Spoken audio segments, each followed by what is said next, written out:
Man is a being that seeks to find meaning in his existence.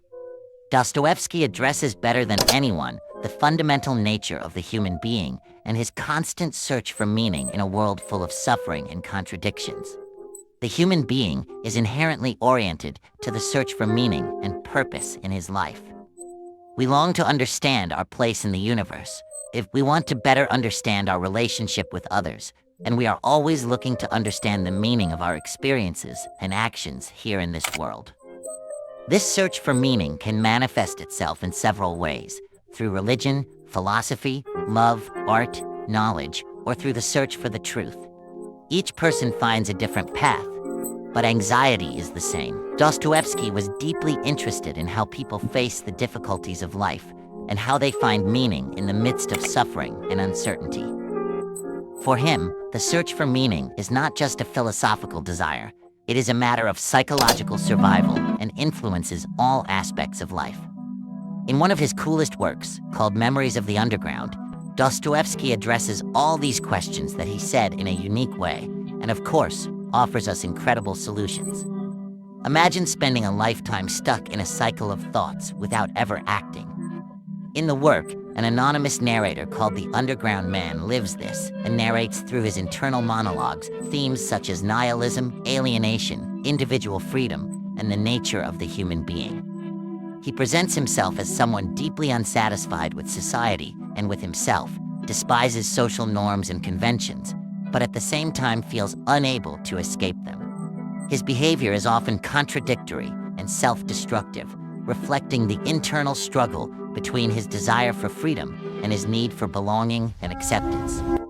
He is a man trapped between the will to act and total paralysis. This is the story of a middle-aged, retired public servant who just turned 40 and feels absolutely miserable. He lives in poverty, in a small underground apartment, and has no friends. He is a man lost in existential emptiness. He does not work, does not love, and does not build anything. This book was written by Dostoiévski as an answer to the new philosophical and social trends that were emerging in Russia and Europe at that time. In particular, the emergence of nihilism. This work is a great warning from the author to all of us. Sublimely, he tells us, "Do not live like this man, or you will end up like him." Many who are going through difficult times, or who are desperate for life, end up identifying with a man from the underground.